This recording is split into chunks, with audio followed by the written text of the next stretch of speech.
Now, since the season ended, I've been talking about how I think Colorado is the most likely to win the 2021 Stanley Cup.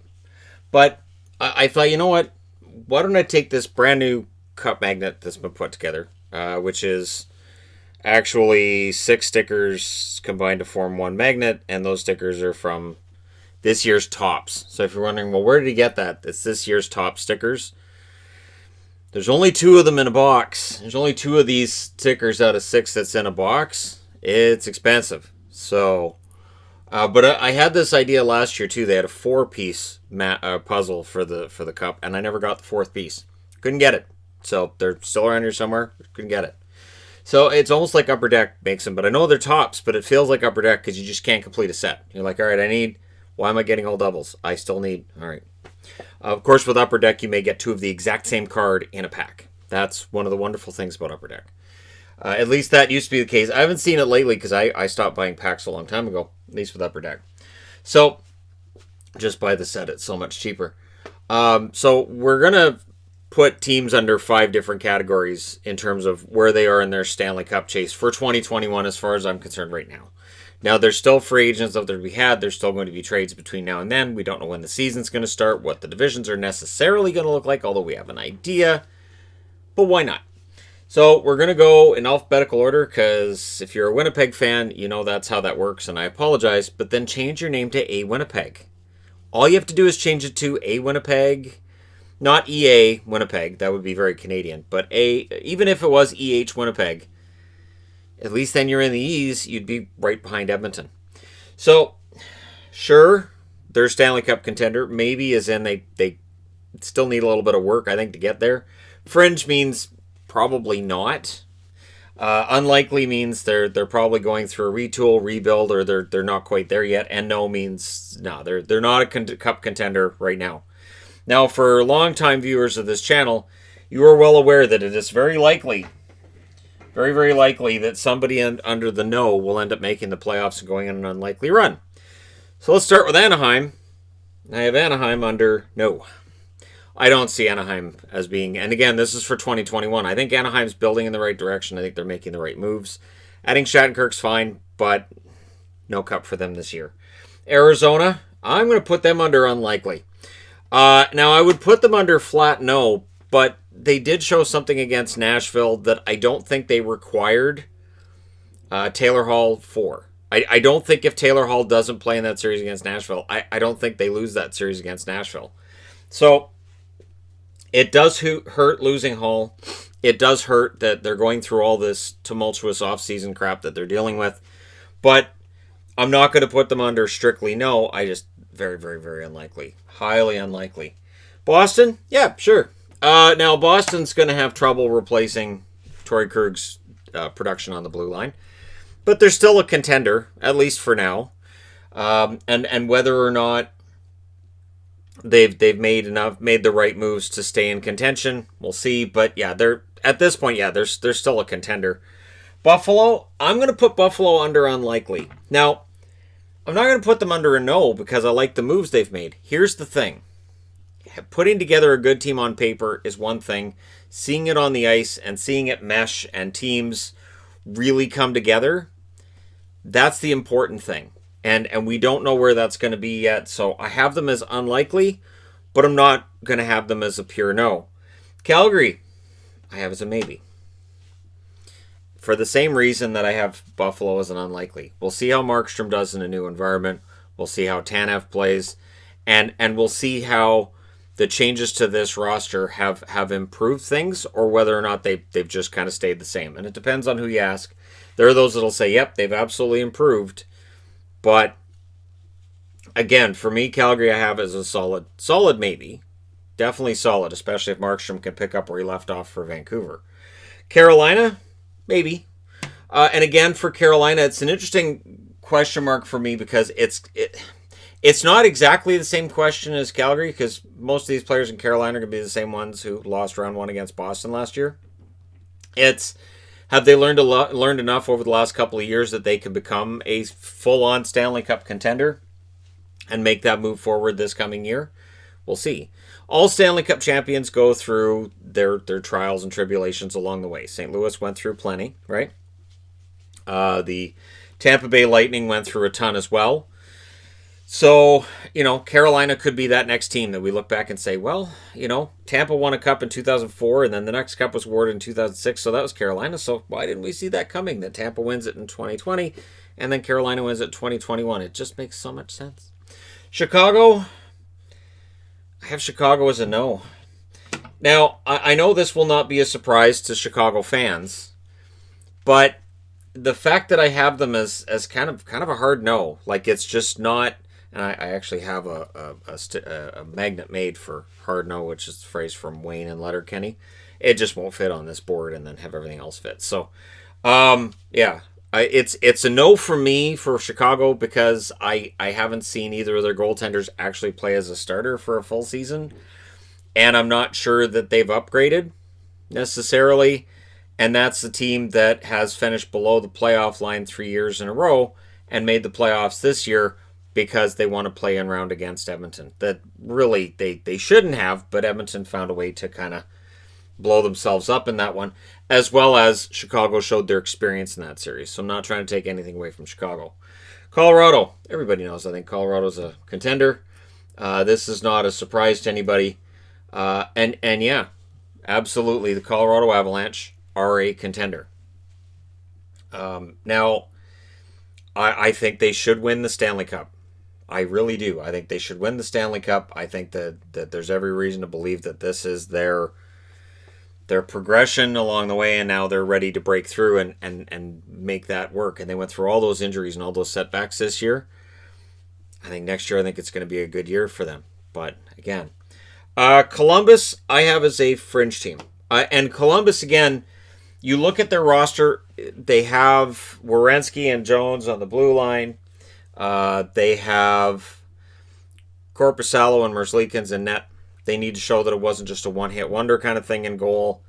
And they do need that strength down the middle. And if Domi gives that to them, then they go up a level. But until I see that, yeah, I have them as kind of a fringe team. I don't know. Do they step up or do they step back?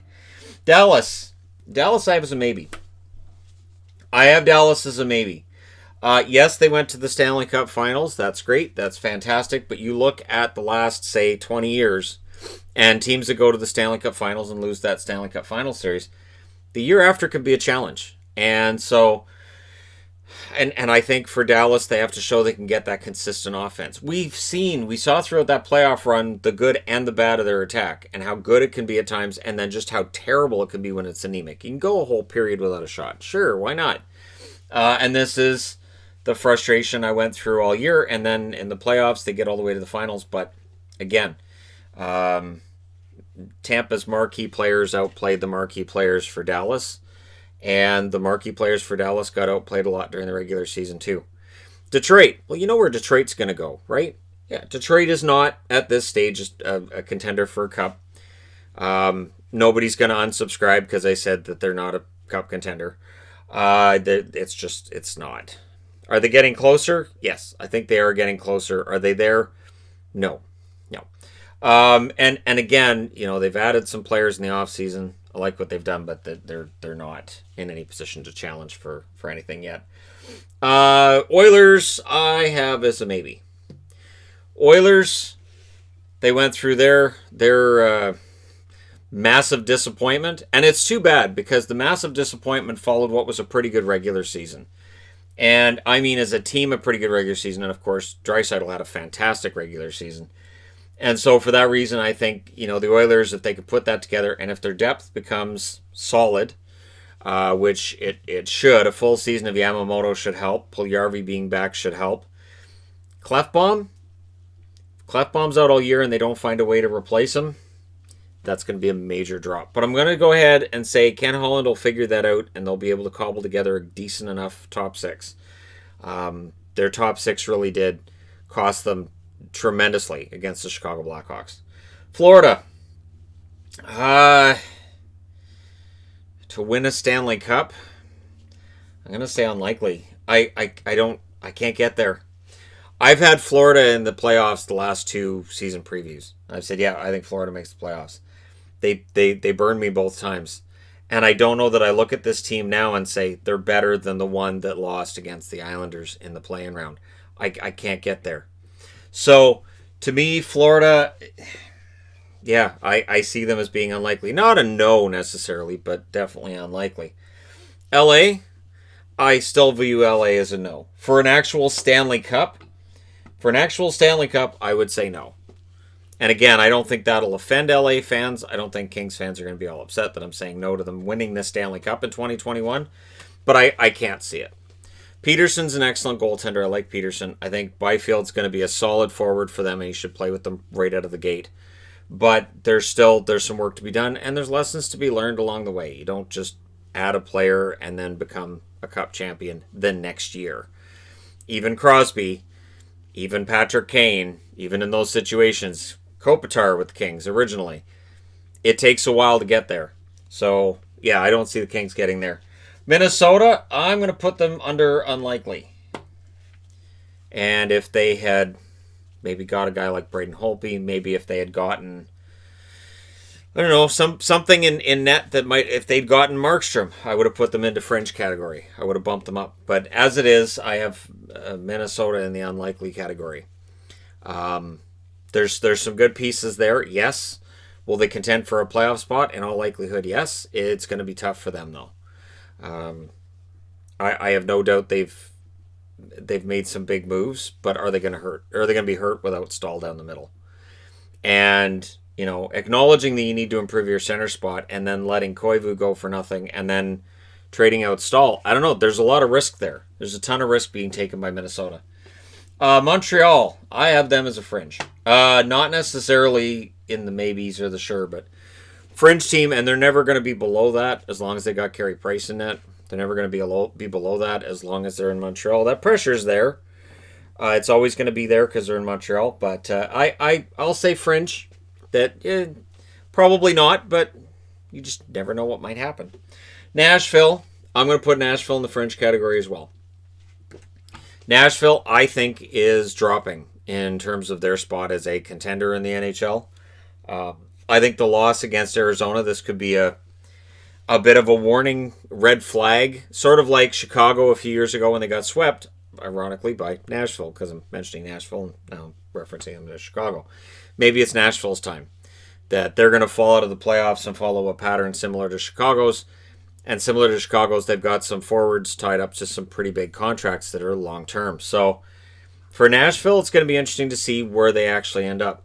New Jersey, I'm going to go ahead and say New Jersey. I'll say unlikely. I'm not going to put them in as necessarily a no, but not really a fringe team either. I think things are going to get better for New Jersey this year. But to actually say 2021 Stanley Cup winners, Mackenzie Blackwood and the Devils, the Mackenzie Blackwood part, yeah, I could see him getting hot enough for them to get there. But to actually win the Stanley Cup, I don't know. And it's going to be tough for them in whatever division we see, whether it's the actual Metro division or we see a modified Metro division. It's likely going to be almost exactly the same teams they're having to deal with anyways. Islanders. I can't say the Islanders are not contenders because while there's still the uncertainty around Barzal and around Pulock, that coach behind the bench, Barry Trotz, knows how to win in the playoffs. He showed again this year. He knows how to win in the playoffs. They lost against Tampa. There's no shame in that. The Islanders are in contention to win their first Stanley Cup since 1983. So it could happen. Might happen. I'm not saying it will, but they're definitely, for me, they're in contention. The Rangers, I'll say fringe team for the Rangers. They're not top contenders. They're not a maybe either for me because, Shesterkin's going into his first year as a starter. You've got Lafreniere going into his first year in the National Hockey League. Again, guys don't just come in and then you win a Stanley Cup right away. It takes a little bit of time. They're trending in the right direction. This time last year, I would have had them in unlikely or no. Well, this time last year, it was November 1st. I would have had them in no. But there were some encouraging signs during the season, and I still, I think they can get there. Ottawa. Ottawa is still going to be a no for me. Adding Matt Murray means they've added some playoff experience. Absolutely, they have added some playoff experience with that move. And I think the team is trending in the right direction. But a Stanley Cup, that's a bridge too far for me. I don't think there's going to be many people that argue with that, but for me, that's a bridge too far. Philadelphia, yes. The Flyers, who lost to the Islanders in the playoffs, I think the Flyers are legit. I think the Lamvino it still has tremendous desire for that first ever Stanley Cup ring of his own. And I think that there's going to be a lot of fight in Philadelphia to prove that last year the regular season wasn't a fluke. Ending up being the number one seed in the playoffs wasn't a fluke. And so I would expect Philadelphia to be back in the mix. Pittsburgh's dropped to a fringe team for me. I can't see it. I don't necessarily see them as having improved. They bring in Kasperi Kapanen, and they're talking about, well, we'll put Kapanen in the top 6. And on some level, here's the thing. So I've seen people saying, oh, see, there's another player from Toronto that goes to have a better role somewhere else. And all I can think is, doesn't that say something about the depth that the Toronto Maple Leafs have? I mean, it's one thing to look at it and go, oh, Kapanen's going to play potentially with Crosby. That could be huge for him. Right. But since Kapanen wasn't getting necessarily handed a role like that in Toronto, does it not mean that the depth up forward in Toronto is better than that in Pittsburgh? So that's the question I have, and it's part of the reason why I have them as a fringe team at this point. I think that their contending days are probably done. San Jose for me has to be a no. The Sharks just they have to be a no. Let me go ahead and move this just a little bit. Move it. See, and then the light shows up. But San Jose for me is going to be a no. I don't see how they get there. I don't know if going from Dell to Dubnyk in net is anything more than a lateral move. I don't know if adding Donato, adding Nieto, do these things make them a better team? And is it just a matter of injuries having pushed them out of the playoffs last year, or is there more to it than that? I think there's more to it than that. I think Martin Jones going a full year without being able to get his save percentage above 900, that's concerning. Now they bring in another goaltender whose save percentage was well below 900. That's concerning. And neither Dubnyk nor Jones are like young up-and-comers either. So there's a lot of concerns I have with San Jose that have me putting them under the no category. So if you're in California, yeah, they're all a no to me. St. Louis, sure. So St. Louis is going to take a lot of flack, and I've already seen it. Well, it was a fluke. 2019 was a fluke. Right. And this is the thing, that one and done, we've seen that with teams in the past where they win a championship and people are all congratulatory at the time. But then when they struggle to win another one, people go, it's just a fluke. It's just a fluke. Remember when my team won the cup? It's just a fluke. So for St. Louis, there's going to be a lot of motivation this year to prove it wasn't. There's going to be a lot of motivation for Binnington as well. Look for a big bounce back season from Binnington. And you know, maybe they find themselves going on a bit of a run. They lost in the first round against Vancouver. There's no shame in that. If you watch that series, you know it was one of the best series of the entire playoffs. And St. Louis was the better team for, I would say, 85% of the play, maybe 90% of the play. So it's not like St. Louis played badly against Vancouver. It was just Markstrom said no. Tampa, of course. I can't not have Tampa under sure. Tampa Bay is a Stanley Cup contender. Absolutely a Stanley Cup contender. And the pressure is going to be on them to try to win back-to-backs. I would say a shortened season next year helps them. Having an extended off season and all the pause and all that helps them. It means that guys get to get healthy. So Tampa Bay, in my eyes, has a very good chance to do what only Pittsburgh has done over the last, 20 years? Yeah, over 20 years, actually, back to the Red Wings in 97 and 98. So a back-to-back championship, it's possible. I'm not saying it's going to happen, but it's possible. Toronto, maybe. Now, before Toronto fans get mad, too late.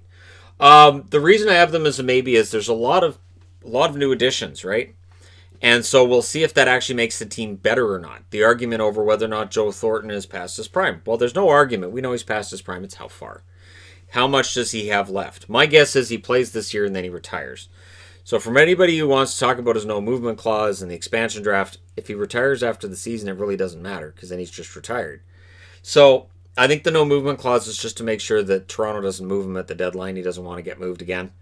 And we'll see if that helps. We'll see if their revamped blue line is better, if Brody makes that blue line better or not.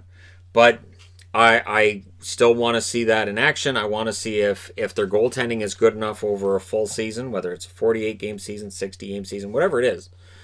Is it good enough? Is the question. So for me, Toronto I have as a maybe. Vancouver, yeah, maybe. Nope. Fringe. I you know what? I would have Vancouver as a maybe if they had kept Markstrom, if they'd kept everybody. But there's been some turnover. I love Nate Schmidt. I think that Holtby's going to have a bounce back year, but the Canucks have lost some pieces there. And when you look at their overall record during the regular season, they were around middle of the pack. And so I would expect them kind of to be around middle of the pack again this year. I think the real true contention is close.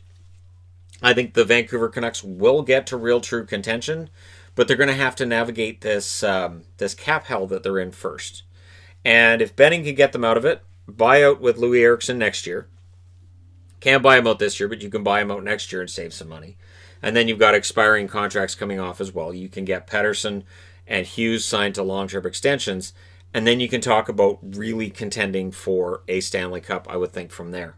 For me, they're a fringe right now. Vegas? Yeah, Vegas is definitely... Yes. With the additions they have, even though they haven't played together on the ice yet, there's enough of that core that's still together that went to the conference final. It's you would think they lost in round one by the way some people talk about them. They were in the final four. They made it to the final four, and then they added Pietrangelo and they lost Schmidt. That's an upgrade. And even if Pietrangelo struggles out of the gate, they've still got plenty of good players, and they've got two really good goaltenders. Leonard's the starter. If you have a condensed, tough schedule, it could favor a team like Vegas having two really good goaltenders. Teams that have two good goaltenders over a shortened schedule, whether it's shortened in terms of having 60 to 48, whatever amount of games you're going to have, or it's shortened because you have more back-to-back games, it is absolutely huge. Huge. To have two goaltenders right now rather than one starter and a backup that you're okay with, once every 4 or 5 games. Those teams are going to struggle. Maybe Washington. The Capitals for me are a maybe. Never rule out a team that's got Ovechkin on it. Samsonov looks fantastic, but they've lost in the first round back-to-back years. There's something there. There's something that needs to be fixed and hasn't been fixed in the offseason. I don't know. I mean, if you want to put it at the feet of Braden Holtby, okay. All right. But I'm not sure. I'm not entirely convinced. So for me, I have the Capitals in the maybe category. And Winnipeg, so last team on the board, I have them as fringe. And again, it depends on some improvements from within. Laine's got to buy in. He's got to say, all right, who cares what line I'm on? I'm going to go out and play. Hopefully he has great chemistry with Stastny and forgets all about this whole I have to be on the first line thing. Being a top 6 forward in the NHL, you should just want to be a top 6 forward in the NHL. It shouldn't matter if you're on the first line or second line. It's bizarre. It's really bizarre to me. There are plenty of really good players in the NHL that when you look at their ice time, you go, oh, they're second line. I thought they'd be first line. Look at Chicago as a for instance. Kane and Taves usually are on separate lines. So one of them's on a second line. And I've never seen a complaint about it. Never. So that's just one offhand. As Malkin ever said, I'm tired of being a second line center. I think I should be a first line center. No. And he has trophies. So hopefully the Jets navigate this well and we see their dreams come to fruition in terms of getting somewhere. But there you go. So for November 1st, we're starting things off with a look at sure, maybe, fringe, unlikely, or no in terms of whether or not a team could win the 2021 Stanley Cup. Let me know what you guys think in the comment section below, as always, and you can use the exact same format I'm using or use your own format. Fine with me. Let me know your thoughts. Hit like and subscribe if you're browsing your way through. You just happened upon this video. Thank you guys so much for watching, for all your support. I will talk to you again soon.